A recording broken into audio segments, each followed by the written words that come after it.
A puertas de nuevos comicios en el Ecuador, las ternas y líneas políticas buscan un espacio al frente del país. Un binomio que después de muchos días logró inscribir su candidatura. Ahora inicia una carrera hasta Carondelet. ¿Ellos serán la solución del Ecuador? Carlos Rabascal, candidato a la vicepresidencia de Unión por la Esperanza, responderá a estas y más interrogantes al puro estilo de Palo con Piedra. Jonathan Carrera y Edison Tanquino serán los justos o verdugos de lo que todos quieren saber. Palo con Piedra, por la Nueva TV Ecuador y Alfa TV. Amigos de la Nueva TV Ecuador y de Alfa TV Canal 3, qué gusto saludarles en esta jornada, en esta ocasión, en este Palo con Piedra, junto a Jonathan Carrera, quien les habla Edison Tanquino y un invitado especial que estaremos abordando varios temas. La coyuntura política ya va formando el tablero electoral para las futuras elecciones de este 2021, candidatos a los binomios presidenciales y pues en esta jornada que tenemos un binomio, el binomio más bien, de la Esperanza, que se le ha denominado así por Unión por la Esperanza, de esta coalición de fuerzas tanto de Centro Democrático Listas 1 y de Fuerza Compromiso Social Listas 5. Jonathan, ¿cómo está usted? ¿Cómo ha pasado? Edison, muy buenos días, amigos, ¿cómo están todos? ¿Cómo les va? El panorama político va definiéndose ya, veamos qué es lo que va a pasar, qué es lo que va a suceder, a qué le van a apostar cada uno de los candidatos para lograr la aceptación mayoritaria de las personas, para lograr pues el voto popular necesario para llegar a las distintas dignidades que se están en este momento ofertando. Veamos qué es lo que sucede, veamos qué es lo que pasa y el día de hoy pues precisamente vamos a hablar de los proyectos y de la forma en la que se pretende llegar a los diferentes espacios de elección popular, mi querido Edison. Exactamente, exactamente. Por eso tenemos un invitado especial en esta jornada. Gracias por aceptar la invitación, esta entrevista, este espacio, que es para cada uno de ustedes, internautas también, y a quienes nos miran por Alfa TV Canal 3. Bienvenido al ingeniero Carlos Rabascal, candidato a la vicepresidencia de la República del Ecuador por el Movimiento Unión por la Esperanza, o esta coalición de fuerzas. Ingeniero, ¿cómo está? Edison, muy buenas noches, muchas gracias por la entrevista, buenas noches también para Jonathan, y aquí encantado de estar con ustedes, como bien dice Jonathan, dispuesto a conversar sobre cuáles son los ejes principales de nuestras propuestas, ¿no? Porque hoy en día eso es lo que la ciudadanía quiere escuchar, cómo vamos a salir de la crisis, cómo vamos a recuperar el empleo y cómo vamos a hacer del país, del Ecuador, una república factible, viable y sostenible. Exactamente. Ingeniero, primero, ¿por qué usted aceptó la candidatura a la vicepresidencia? Bueno, ¿por qué no voy a aceptarla? En todo caso, usted sabe, mi querido Edison, que yo vengo y decidí hace un poco más de un año entrar en la arena política a partir de pedidos e invitaciones de organizaciones sociales y ciudadanas. Y en ese sentido, yo siempre dije que mi intervención en la arena política iba a ser al amparo de pretender, querer, desear y concretar la unificación del progresismo en el Ecuador. Un nuevo progresismo que represente una nueva alternativa, una nueva forma de hacer política, pero dentro de los principios de justicia social, inclusión económica, inclusión laboral, inclusión social, etcétera, ¿verdad? Y con equidad territorial. Y en ese sentido hemos ido construyendo ese camino. Yo soy de aquellos que construye su propio espacio y ese espacio llegó a un punto donde participamos en unas primarias y en esas primarias, si bien en un principio aspiraba, era precandidato a la presidencia de la República, en esas primarias pues no tuve el favor para ganar la nominación, pero sin embargo de aquello yo apoyé a esa unidad del progresismo y dije iba a apoyar a Andrés Arauz, que fue el designado, y luego de aquello pues me propusieron la candidatura a la vicepresidencia de la República, hemos conversado con Rafael Correa, hemos conversado con Andrés Arauz, y hemos visto que tenemos muchas coincidencias, sobre todo en la hoja de ruta y en esa visión de desarrollo del país, para poder recuperar no solamente la institucionalidad democrática, sino recuperar la reactivación del sector productivo para recuperar empleo, para generar empleo y con algo que para mí es fundamental, equidad territorial. ¿Qué se define como equidad territorial, ingeniero? Buenos días, ¿cómo está usted? Jonathan, un gusto. A ver, ¿Qué es equidad territorial? Equidad territorial termina siendo igualdad en oportunidades o de oportunidades para todas las provincias del país. Tenemos 24 provincias, pero vemos que al interior del Ecuador hay una inequidad y hay un desequilibrio entre cada una de las provincias. Si nosotros vemos que hay muchas provincias que no han resuelto ni siquiera lo elemental, que son necesidades básicas insatisfechas, ¿qué significa? Que no ha habido una equidad territorial, porque la asignación de los recursos no llega, no solo de forma oportuna, sino no llega de forma equitativa, porque lo que tenemos que hacer primero es romper los cordones de la pobreza estructural a efectos de poder trabajar en el desarrollo del país, entendiéndose que el desarrollo del país es la sumatoria de los desarrollos locales y territoriales, 24 provincias, 221 cantones. Entrega de recursos por habitante sería, o hay provincias que, por ejemplo, tienen empresas que pueden producir más que otras empresas que tienen muchos más habitantes. O sea, ¿cuál sería el parámetro para definir la entrega de la riqueza o la asignación de los recursos estatales de esas provincias? Hay varios factores, pero mencionemos dos que son los más importantes para mí. No solo es en función de la población, que eso es evidente, y eso ya está. Es en función de la intensidad y la dimensión de esa pobreza estructural, de las necesidades básicas insatisfechas. Ejemplo, más del 50% de las ciudades en el Ecuador tienen botadero a cielo abierto. ¿Qué implica eso? Implica problemas de saneamiento e implica salubridad. De salud, correcto, salubridad. No hay alcantarillado y no hay sistemas de agua potable de calidad. Eso tiene que ver con pobreza estructural.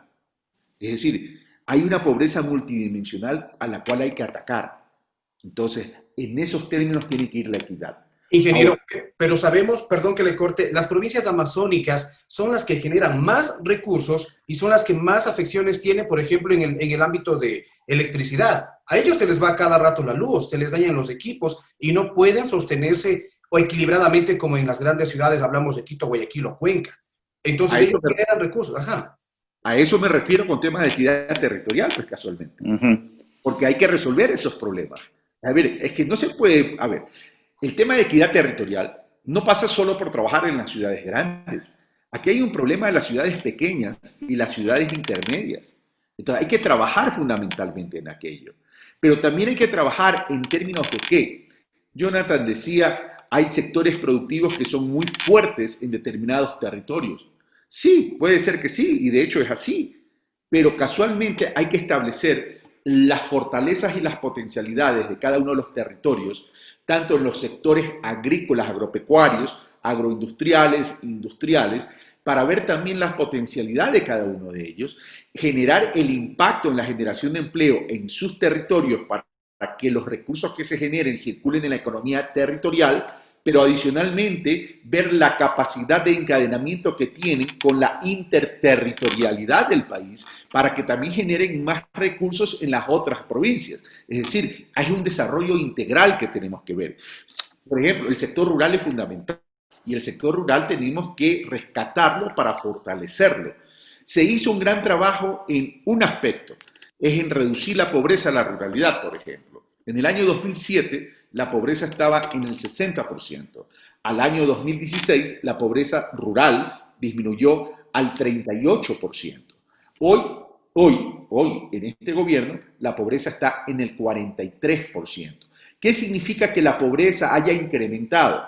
Que luego de esa disminución sistemática tan importante del 60 al 38 y volver a subir al 43%, significa entonces que estamos teniendo un problema de una economía o de un sector productivo que no está generando empleo adecuado, que no está generando empleo formal y que eso hace entonces que la pobreza comience a incrementarse.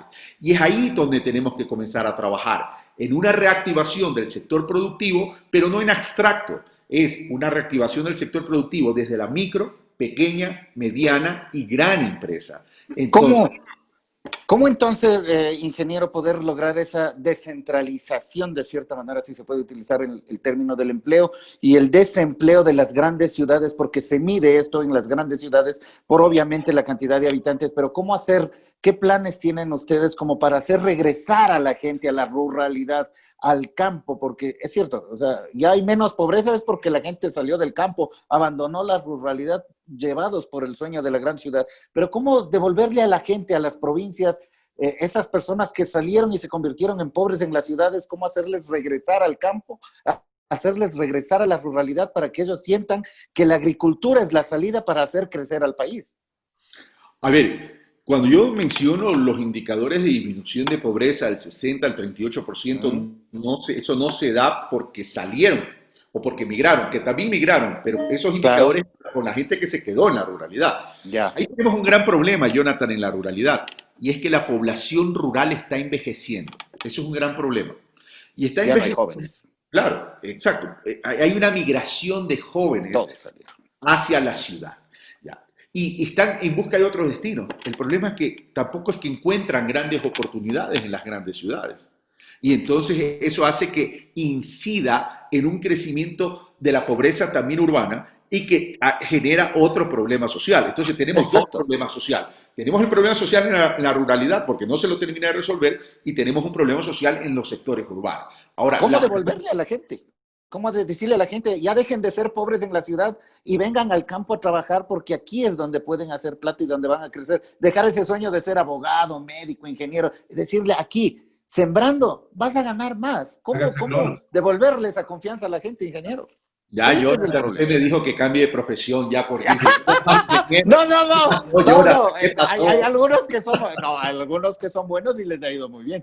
Pero devolverle a la gente, porque vemos harto pobre en los mercados que se dedican y tienen tierras. Y uno les pregunta, tengo 3 hectáreas en mi tierrita y está aquí trabajando de estibador en los mercados y no quiere ir a sembrar. Es que es problema que en el Ecuador no hemos utilizado la inteligencia, la creatividad y algo que tiene que ver con sentido común. Es decir, no hemos sido capaces de emprender grandes procesos, Jonathan. Cuando a los asiáticos les preguntaron cómo fueron hacia el desarrollo, porque acuérdense que los asiáticos también hace años no estaban en un espacio desarrollado. Ellos contestaron, sencillo, aplicamos la tecnología de lo obvio, imitar, igualar y superar. Ahora, ¿por qué me refiero a esto?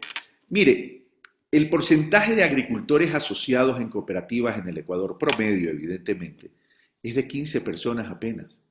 En Colombia es de 1.300.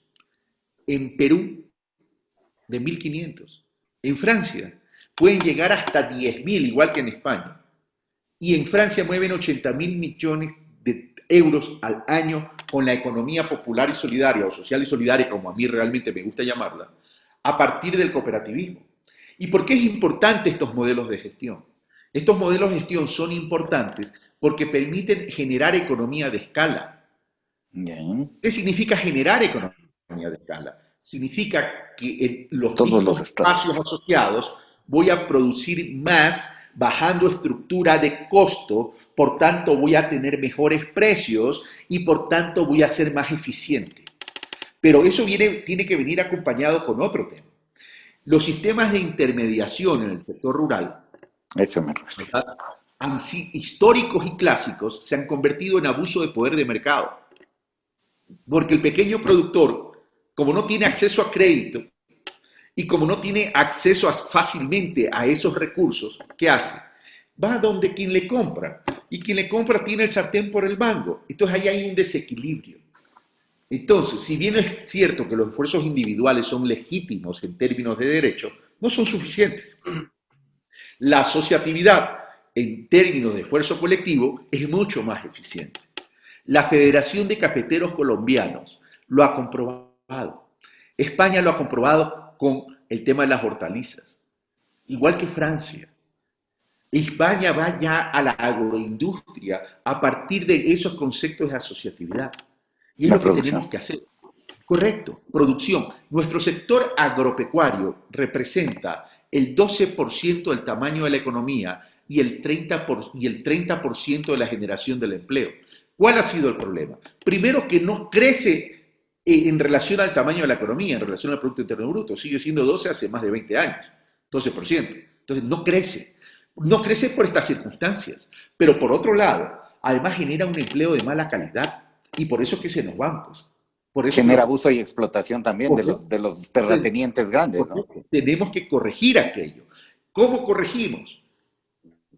Menos proletarios, más propietarios, que es el sistema de cooperativa, ¿verdad? Y ese cooperativismo asociado que permite que el momento que yo elimino esos sistemas de intermediación abusivos, el productor, a partir de estos conceptos de asociatividad, se me convierte en productor, distribuidor y comercializador. Entonces son sus propios intermediarios. Y esos dineros comienzan a circular con ellos mismos. Y el valor agregado monetario comienza a crecer y queda en su propio origen. Pero eso me puede generar además más encadenamientos. ¿Por qué? Porque esos más encadenamientos vienen. A ver, estos pequeños productores asociados no son expertos pues, en administrar, no son expertos en manejar finanzas, por ejemplo, no son expertos en temas de mercado. Entonces, puede haber jóvenes de la ruralidad formados en universidades o institutos técnicos y tecnológicos que constituyen sus propias asociaciones cooperativas y brindan a estas cooperativas de producción. Hay otras asociaciones cooperativas que en cambio también pueden constituirse ¿en qué? En generar investigación para establecer procesos de innovación para mejorar la técnica de la producción, mecanización, innovación, mejores de semilla, asistencia técnica, formación, capacitación, etcétera, etcétera. Entonces, ahí vemos cómo se va interrelacionando el eje productivo con los ejes de servicio. ¿Y eso qué significa? Mayor crecimiento de la economía. ¿Eso qué significa? Mayores ingresos para la población rural y esos ingresos están circulando dentro de la economía territorial. Pero esto tiene que venir acompañado con otras cosas complementarias, por ejemplo, donde la presencia del Estado es fundamental. Educación pública, encadenamiento de la educación pública. Una educación pública potencialmente fuerte, particularmente focalizada a la ruralidad, con modelos educativos distintos, rescatando el ADN, la identidad cultural, la identidad de la especialidad, ¿verdad? Y enseñarle a los jóvenes desde el principio algo que para mí es fundamental. Esto no es cuestión de decir, el agro es importante, el campo es importante, sino comenzarle a privilegiar el desarrollo de pensamiento crítico. ¿Una nueva ley agropecuaria? ¿Un nuevo marco legal que permita entregar este tipo de tierras a las cooperativas para que las puedan trabajar? Legalizar las tierras tiene que continuar, por supuesto. Reformar la ley de comunas que no se ha actualizado desde hace más de, creo que de 25 años. La ley de aguas. Correcto, todo. Pero adicionalmente a eso, tenemos que establecer también mecanismos de crédito oportuno. No puede ser, pues, que se le esté cobrando a los agricultores en nuestra patria 16% anual. 10, 16%, 20% y en la economía popular y solidaria hasta el 30%. Ahora, el problema, ingeniero, es que nadie en ningún gobierno ha querido asumir la responsabilidad de bajar las tasas de interés porque no se quieren enfrentar a la banca, y la banca sigue. Bueno, usted ya está hablando, mi querido Jonathan, usted ya está hablando con alguien que sí quiere.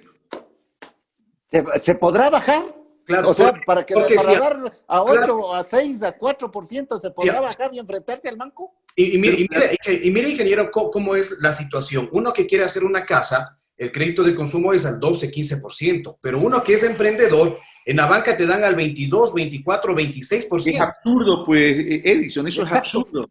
Es absurdo. A ver, mire, esto es cuestión de comparar. Nosotros somos un país dolarizado, ¿sí o no? Somos un país dolarizado.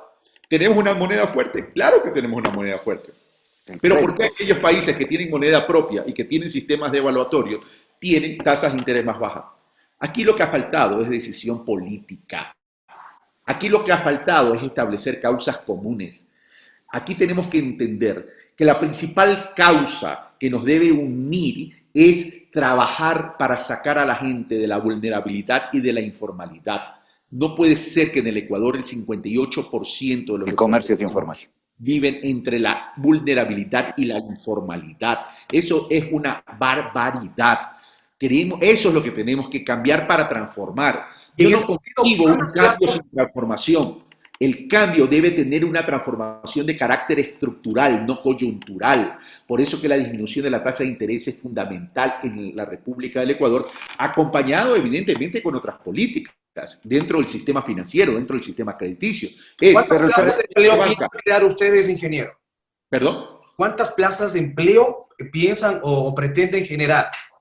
Mire, Edison, esto no se trata de decir cuántas. Yo le estoy diciendo, 58% viven entre la vulnerabilidad y la informalidad. Es obvio que tengo que apuntar a ello. Ahora, 4 años no son suficientes para solucionar los problemas del desastre de estos 3 años o de las brechas históricas que hemos tenido en términos de pobreza y en términos de estructura de empleo. Acá lo importante es comenzar ya y comenzar urgentemente a sacar a la gente de la pobreza y comenzar a generar el empleo. Pero por eso yo le digo, Edison, ya que usted me pregunta eso, comencemos por el principio. Para evitar primero la destrucción del empleo, tenemos que decirle no a las condiciones del Fondo Monetario Internacional. Primero comencemos por ahí. O sea, porque no se va a poder generar empleo con esas condiciones del Fondo Monetario Internacional que este gobierno ha acordado con este organismo internacional. Dice, al año 2021, es decir, en el próximo gobierno le quieren poner una camisa de fuerza. Al año 2021 dice, tienen que reducir 3.000 millones de dólares entre gastos, salario e inversión pública. Oiga, ingeniero, pero esta misma propuesta que usted la acaba de hacer, ya la anunció también Guillermo Lasso. Entonces, ¿cómo decidió la el señor Lasso se está sumando a lo que ya nosotros hemos dicho. Yo vengo diciendo esto desde hace más de un año. O sea, el señor Lasso ahora porque está en campaña electoral, porque le conviene. Pero yo le pregunto, Edison, esto no es cuestión de decirlo, esto es cuestión de buscar la coherencia. Por ejemplo, ¿quién me puede decir que va a recuperar el empleo en Ecuador cuando con sus votos en la Asamblea Nacional del señor Lasso aprobaron la ley mal llamada humanitaria, pues donde permitió el despido masivo y la reducción de los ingresos hasta el 50% de los trabajadores en el sector privado hasta 2 años? ¿Usted va a creer que hay coherencia ahí? No hay coherencia. Y por otro lado, necesitamos generar recursos, pero realmente recursos a efectos para que el Ecuador cuente con aquellos para ir saliendo de la crisis. Y desde ese punto de vista, Edison y Jonathan, el sector petrolero, el sector de los hidrocarburos va a ser fundamental. No puede ser que en el Ecuador los niveles de extracción del petróleo sigan siendo iguales a los de hace más de 20, 25 años. Ahí hay una ineficiencia que tenemos que corregir, porque casualmente cuando el precio del petróleo suba y los niveles de extracción suban, vamos a tener los recursos rápidamente a efectos de poder solucionar los problemas del país también. Y en paralelo, seguir construyendo estos modelos económicos y productivos no dependientes del petróleo. Entonces tenemos que crear 2 modelos, el modelo de los recursos no renovables, petróleo, y el modelo de los renovables, modelos económicos productivos que no dependan de estos recursos. Allá tenemos que apuntar. No me puedo abstraer a lo que acaba de decir, ingeniero, perdón, permítame. No me puedo abstraer. Pero no se peleen, no se peleen para hacerme la pregunta. Veo que se engancharon en las respuestas mías. Qué bien, me alegro. Es que es interesante lo que dice, porque en realidad, a ver, el discurso suyo, ingeniero, sí, es casi similar al discurso que se ha utilizado en el país por la clase política desde hace muchos años. Y no me puedo abstraer a lo que dice usted, hace 20, 25 años no se cambió, pero la imagen política del señor expresidente de la República del Ecuador, el economista Rafael Correa, es la imagen de ustedes, es la imagen de Unión por la Esperanza. Entonces, al decir usted 20, 25 años no se cambió, eso quiere decir que en los 10 años de gobierno tampoco se cambió y tampoco se hizo. Al decir usted que los 4 años no son suficientes del desgobierno en el que hemos vivido, en el que hemos estado, que muchos lo califican así, es cierto, no podemos negar, las cosas son claras y como son, ¿no? Entonces, si este gobierno resulta de transición a un nuevo gobierno, ¿qué pasó en esos 10 años que no se hizo? Ese es el problema. Ahora, sí, y ustedes le tienen de imagen, es de imagen de ustedes, sí y usted mismo le critica. ¿Cómo es eso? A ver, un momentito, vamos por partes. Claro. Yo comencé diciéndole que en el gobierno anterior bajó la pobreza rural del 60 al 38%. Ahí ya hay un logro bastante importante. Pero en 25 años no has hecho nada, me dice. 25 años se mantienen las mismas estructuras. Pero Jonathan, ¿pero quién gobernó los 25 años? Pues? O sea, de esos 25 años solamente hay 10 años de la Revolución Ciudadana y del progresismo. Pues. O sea, ¿qué pasó? Pues, o sea, que usted... Es que es la mitad, pues. No, pero por eso.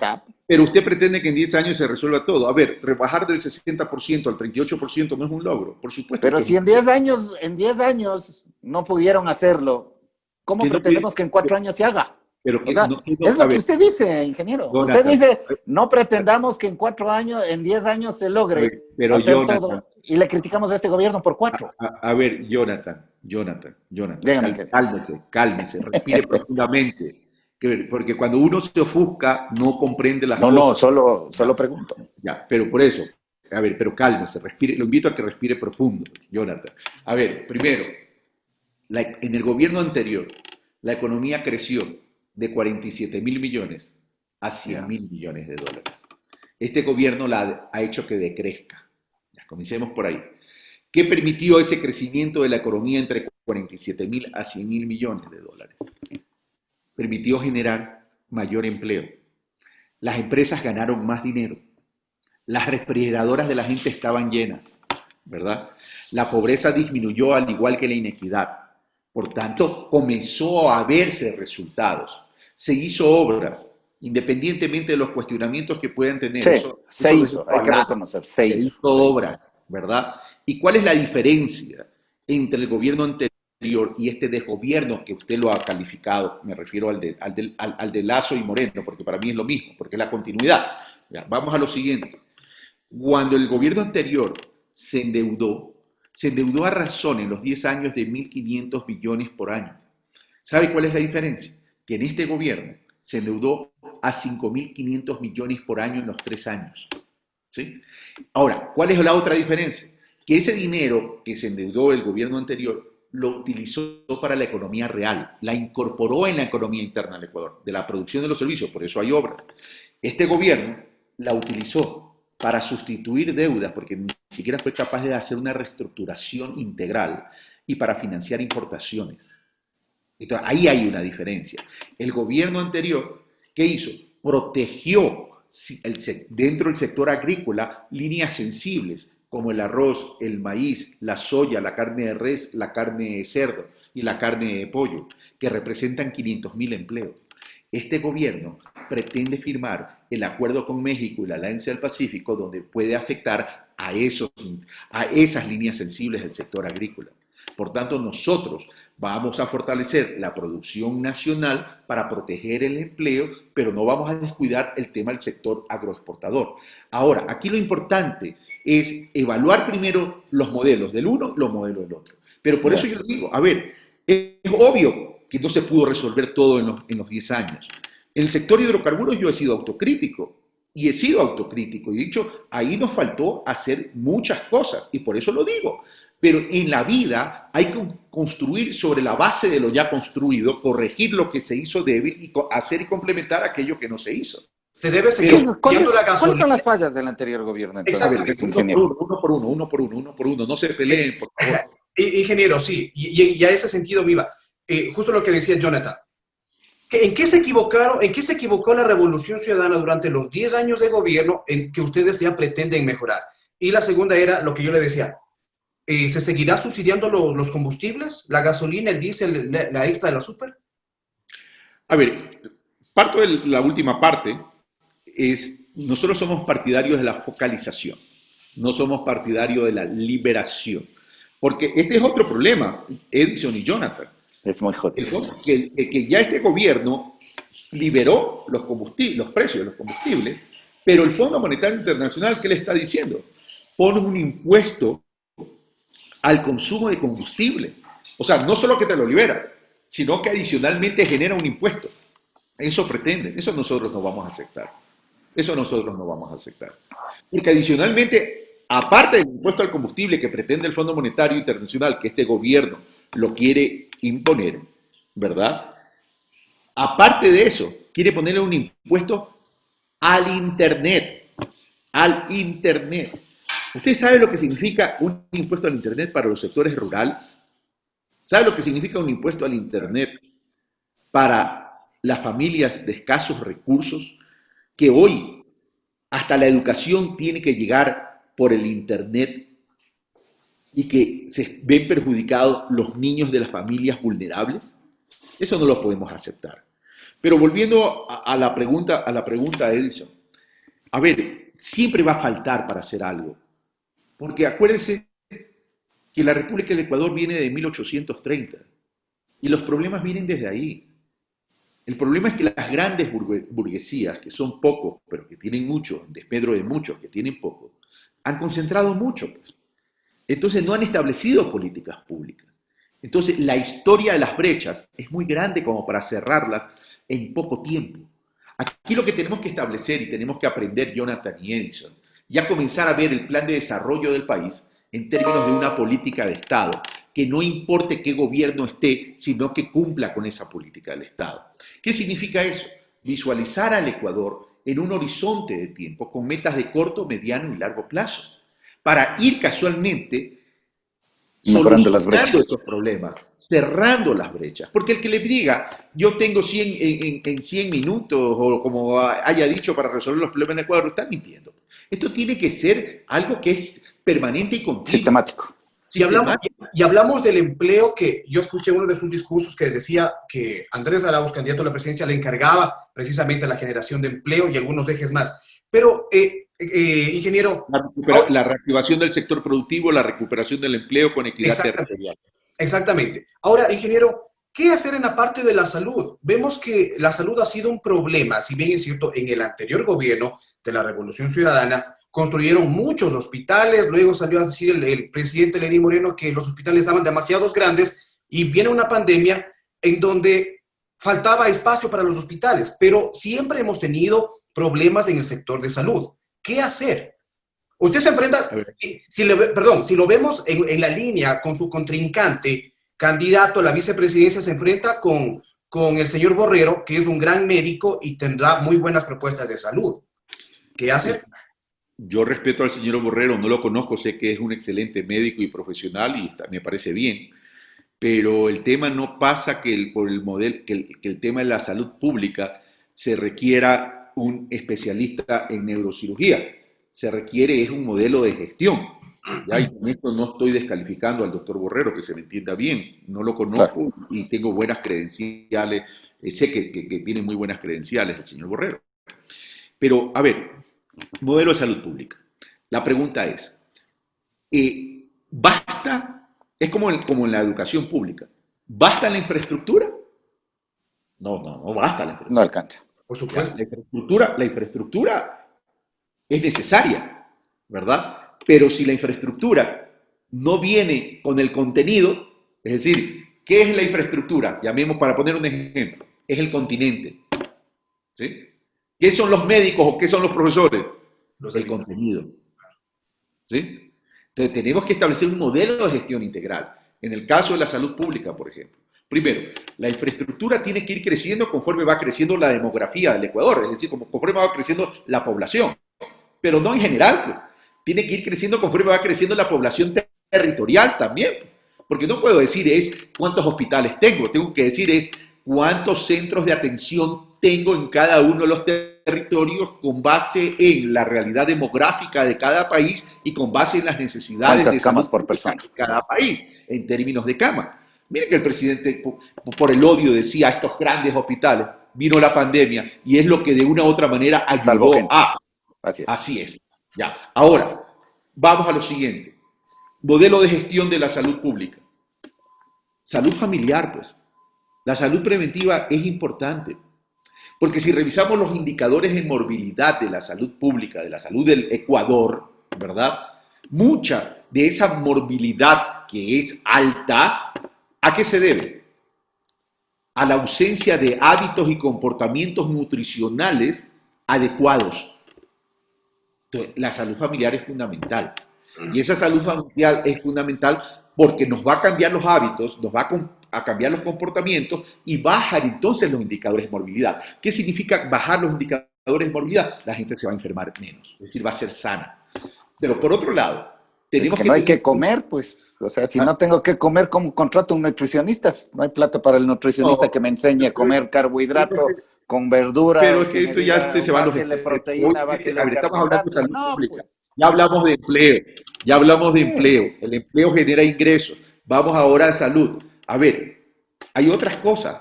¿Acaso la papa no es alimento? Carbohidratos. ¿Acaso la yuca no es alimento? que es ¿Acaso carbohidrato. la quinoa no es alimento? Sí, pero no le podemos tener solo comiendo esos. O sea, A ver, le veo ¿quién lúdico, ingeniero. está Le veo diciendo eso? lúdico.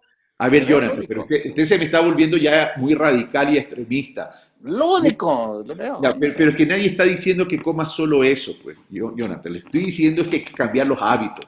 Y los hábitos se los puede cambiar. Y hay variedad, ya. Ahora, centro de atención de primer nivel. ¿Qué significa Centro de salud. Centros de salud, que no son centros hospitalarios, todavía no llevo a los centros hospitalarios, son centros de atención de primer Del nivel, primer nivel. ¿ya? Que pueden estar ubicados en muchos sectores de la territorialidad y van a ser mucho más eficientes, porque no estoy obligando ir a las personas a los hospitales.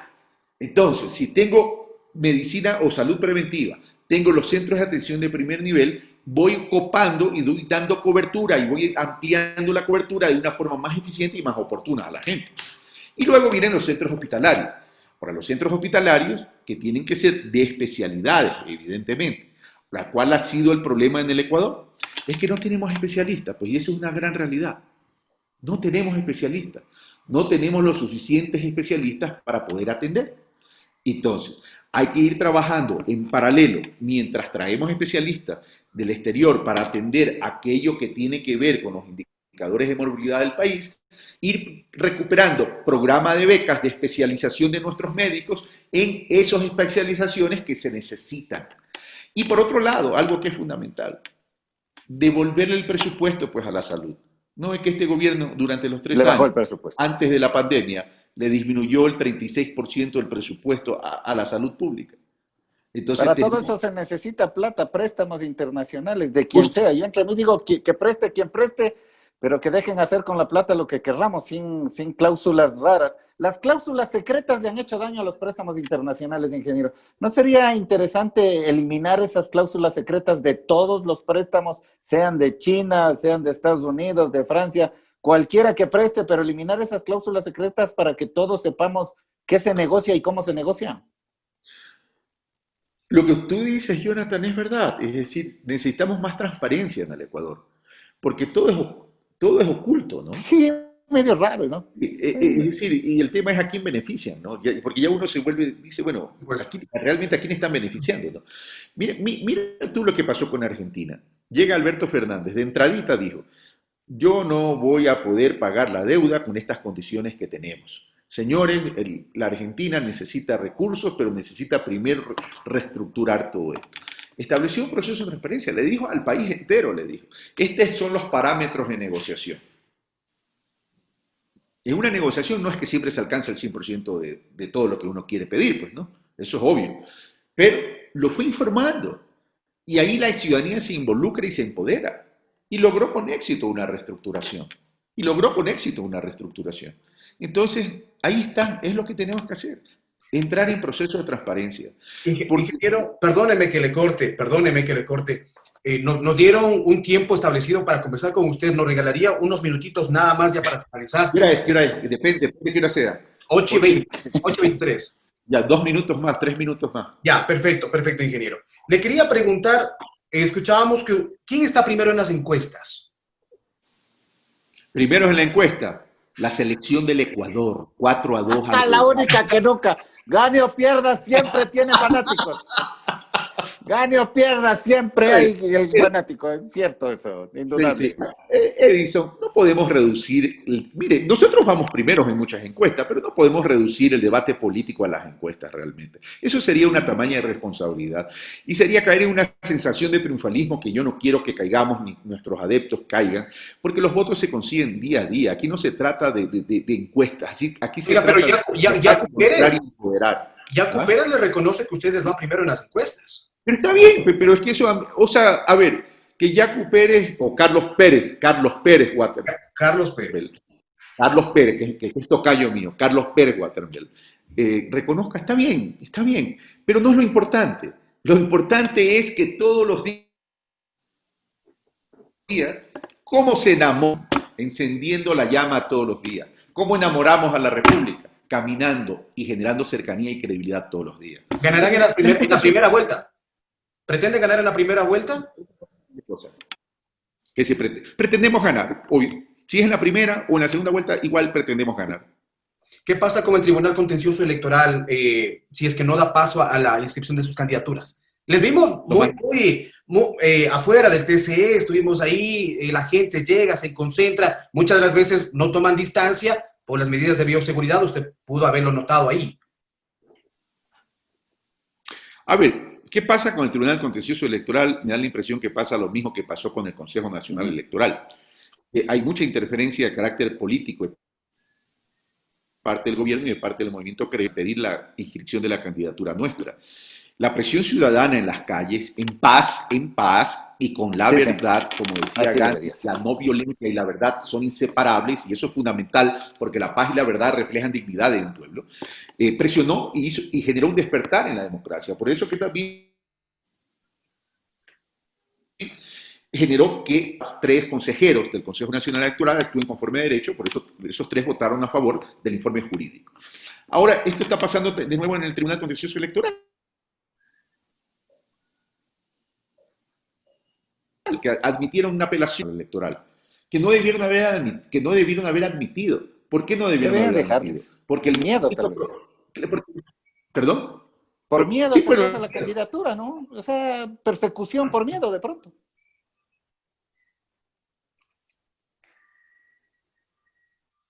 Me parece que tenemos una pequeña falla en el internet. ¿Lo admitieron? Ajá, ahí salió. Hola, ¿me escuchan? Sí, ahí estamos mejor. Ahí estamos mejor, ingeniero. Ya para ir, no le escuchamos la última parte de lo que usted pudo dilucidar. Pero no me dejó responder a esa pregunta. Pues. Hágalo. Se trabó el internet.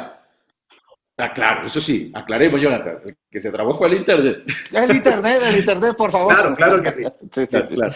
A ver, primero porque el movimiento que presenta esa apelación es de carácter provincial.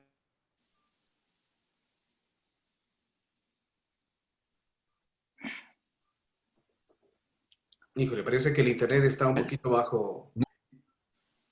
Y el segundo impedimento es que el argumento que ellos usan, que ellos escriben, ya el Tribunal Contencioso Electoral lo resolvió. Que no lo ha hecho público es otra cosa, pero ya lo resolvió. Entonces tienen que actuar con coherencia. El problema es la interferencia política y la presión política del gobierno nacional y del señor Lasso, que candidatos. Pero bueno, eso lo vamos a ver. Ingeniero, la última nada más, porque es lo que todo el mundo pregunta o dicen, o siempre se dijo de los políticos. ¿Quién va a gobernar? ¿El señor Arauz y usted? ¿O tendrán la figura del señor expresidente de la República ahí encima? Tal como se decía de Nebot y León Febres Cordero, por ejemplo, ¿no? Siempre las figuras que han sido preponderantes en la historia nacional, quiera o no se quiera, el señor expresidente Rafael Correa Delgado está en la historia del Ecuador, para bien de muchos, para mal de muchos, así es. Pero en su movimiento político, en su partido político, la gente quiere saber, ¿el señor Arauz tiene identidad propia? ¿Carlos Rabascal tiene identidad propia? ¿La suficiente personalidad, carácter y temperamento para no aceptar lo que no crean que sea de aceptar de Rafael Correa Delgado, una figura de este tamaño? Mi querido Jonathan, también dijeron eso de Asad Bucarán y Jaime Roldós. Así es. Siempre se ha dicho, ¿no? Y Roldós gobernó.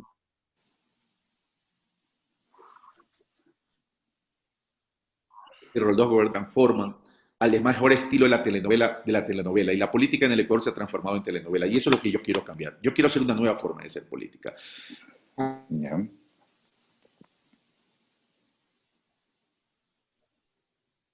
El internet está un poquito intermitente, Jonathan. ¿Usted me escucha bien? Yo sí. No le escuchamos muy bien a nuestro invitado Carlos Rabascal. Andrés Arauz tiene identidad propia. Ya. Yo los escucho. Yo lo que les decía es, Andrés Arauz tiene identidad propia. Digo,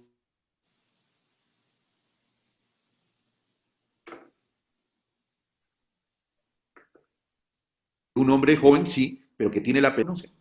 Yo ejercí el periodismo 15 años y ustedes habrán visto mis críticas en un medio público al gobierno nacional e incluso a la propia administración del medio nacional. Sí, señor. Cuando yo mismo decía, al medio público no es un medio gubernamental. Así que y cuando me quisieron imponer, me fui. Y me persiguieron y me atacaron, pero yo siempre he hecho periodismo independiente. Conversamos con el ingeniero Comenzamos con el ingeniero Carlos Rabascal, candidato a la vicepresidencia. Ya para finalizar nada más ya esta entrevista, quiero decirle una frase que dice mucha gente. Con Rafael Correa estábamos mejor.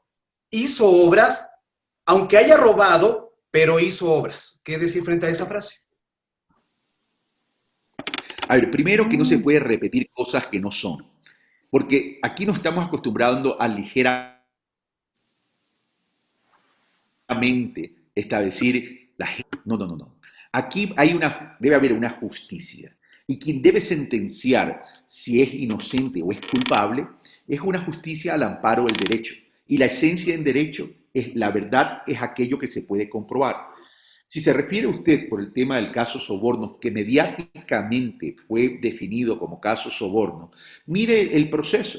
La teoría del caso que se supone que decía es una estructura criminal organizada para delinquir, etcétera, etcétera. En un Estado de derecho, donde se respeta la justicia, se debe entonces comprobar pues esa culpabilidad. Y no se la comprobó. A tal punto que tuvieron que forjar una sentencia de decir que fue influjo psíquico. Yo creo, lo que robaron realmente fueron aquellos que violentaron el proceso y que se tuvieron que inventar una sentencia de influjo psíquico para proscribir la participación política de Rafael Correa. Buscarán el indulto cuando sean presidente y vicepresidente de Rafael Correa, se buscará el indulto para el señor expresidente o reformar las cortes, Oiga, poner otros ministros para poder darle. Dijeron 2 minutos y ya se me van a más. La última nomás, buscarán el indulto para el señor expresidente. Usted tiene que haber sido bien enamorado, usted tiene que haber sido en la adolescencia, ¿no? La última. Con esto respondo. El propio expresidente Correa ha dicho públicamente que no va a aceptar un indulto. Además, hay que leer la Constitución. Indulto, para aquello habría que reformar la Constitución. Pero él ya dijo que no va a aceptar indulto porque él quiere probar la violentación de este debido proceso y reivindicar su derecho en instancias internacionales. Así que les he contestado. Un fuerte abrazo. Ingeniero, un abrazo. Gracias. Un abrazo. Que pase muy bien, que le vaya muy bien. A ustedes. Gracias, ingenieros. Que le vaya bien. Bendiciones. Gracias. Ahí está, nos ha contestado, nos ha dado un poquito más de su tiempo. Dios le pague. Muchísimas gracias. Al ingeniero. Las ocupaciones son bastante fuertes en los Carlos candidatos. Rabascal. Oiga, tratamos de preguntar absolutamente todo, ¿no? De todas las posiciones también.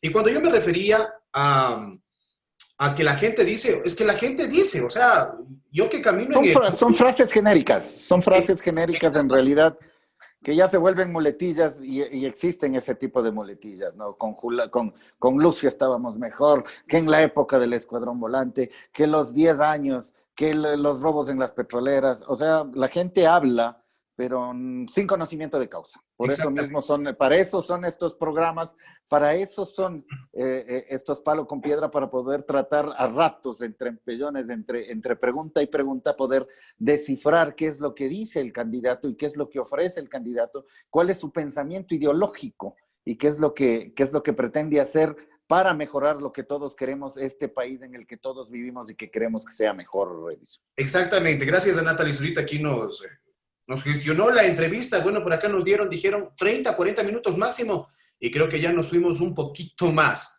Disculpará al ingeniero Carlos Rabascal, que creo que está con sus ocupaciones también. Decirle nada más, Jonathan, que están inscritos en el Consejo Nacional Electoral 5 binomios, hay 16 binomios presidenciales. Oiga, Jonathan, es más que las elecciones pasadas. Las elecciones pasadas, si la memoria no me falla, habían 12, ahora hay 16. La verdad no recuerdo cuántos candidatos presidenciales hay, pero el asunto es que es un deporte nacional, significa una hoja curricular. Aquí hay candidatos para hoja de vida nomás. O sea, lo único que quieren es poner en la hoja de vida, fui candidato a la presidencia de la República del Ecuador y sabemos que no votó ni el 0.0000001% votaron. Pero el asunto es ponerse que ya estuvo de candidato. Entonces lo hacen únicamente para la hoja de vida. Y podremos decir que muchos dirán que no, todo el mundo tiene derecho, sí, pero hay que saber la realidad de las aspiraciones, qué tan pragmáticas pueden volverse, porque el caso contrario es gastar recursos del Estado, lo que O se vuelve, la clase política se vuelve una forma de vida, los movimientos por las asignaciones presupuestarias también lo que tratan de hacer es llegar con las justas para únicamente obtener el rédito económico que entrega el Consejo Nacional Electoral, es decir, son empresas de política Son que buscan personas. Son $300,000 para el binomio presidencial. Está de conversar, mi querido Edison, también con gente que maneje este tema. ¿Por qué razón? Porque cuando yo digo que se convierten en empresas generadoras de dinero a la política, porque no me van a dejar mentir ni negar, muchas de las veces a los candidatos les cobran fuertes asignaciones de dinero para darles determinados puestos en primero, segundo, tercero. Y ese dinero no ingresa ni es contabilizado al Consejo Nacional Electoral, sino que se quedan en oscuras negociaciones internas de los movimientos y de los partidos. Pero es que eso es lo que sucede. Eso no sabe la gente. La gente dice, bueno, porque es guapo, bonito, ojos verdes, alto, chiquito, gordo, flaco, y por eso es candidato. Que no le conoce ni el barrio en donde vive. Y muchas de las veces dice, para ser candidato a la asamblea tiene que soltar unos 40, 50 mil dolaritos. Exactamente. Es así, la gente no sabe y hay que decirlo tal cual es. No será en todos los casos, pero sí. Publicaré en Twitter mi último pensamiento porque como veo que hay algunos que ya les han rechazado las candidaturas, yo entre mí decía, voy de reemplazo. Ahorita que está difícil la situación, no hay trabajo. Sí la escuchaba. Entonces tocará de pronto dónde se deja la carpeta para ir de reemplazo de candidato rechazado. O sea, qué churos, ¿no? Eso es lo que la gente está diciendo y es lo que la gente siente en la calle porque hay una suerte de apatía electoral. Como nunca antes se ve una suerte de apatía electoral y todos tienen ya votantes definidos, tienen clientes cautivos, como se dice en mercadotecnia. Entonces ya son los clientes fijos y solamente ellos son los que van a decidir en definitiva quiénes serán los que obtengan el favor popular del resto que falta, porque ellos ya saben cuánto tienen y cuántos votos podrán llegar a tener. Oiga, Jonathan, pero también hay que recalcar que, por ejemplo, para la Asamblea Nacional, a donde a usted le gustaría llegar, yo sé que a usted le gustaría llegar a la Asamblea, y está muy bien, muy bien, porque cualquier ciudadano honesto podría llegar, pero no, pues me vengan a poner candidatos que están presos, que están con grilletes y que son acusados por diezmos y que quieren otra vez tener un curul en la asamblea. Permítame, yo lo decía. La ética y la moral no son requisitos para ser candidatos, lamentablemente. Ese es el problema. Y nadie puede medir ni la cantidad de ética que tiene ni la cantidad de moral que se tiene, porque la moral kantiana depende de las formas de la sociedad preexistente. Y Nietzsche solía decir que la moral y la ética son inventos de las clases débiles para frenar las pasiones de los hombres fuertes. Entonces, como son conceptos demasiado lúdicos, filosóficos, que no pueden ser pragmáticamente contabilizados, entonces por esa razón vamos a seguir teniendo candidatos que dentro de la ley puedan inscribir sus candidaturas y si la ley se lo permite, pues toca aceptarlas porque la ley lo único que hace, artículo primero del Código Civil ecuatoriano, la ley manda, prohíbe o permite. Solamente esas tres características. Y según esas tres características se tienen que definir. Si la ética y la moral fueran necesarias, entonces otro cantar sería y la gente por sí misma no debería presentarse si es que tienen procesos. Pero ¿qué es lo que se dice? No se presentan, es que los procesos son ilegales. Por eso me presento, porque yo soy inocente. Y el principio de inocencia es primero a nivel universal. Principio de inocencia que fue inventado por un César romano que hacía nadar los niños de 5 años entre sus piernas para después violarles. Entonces, todo es humano. Esa es la única verdad existente.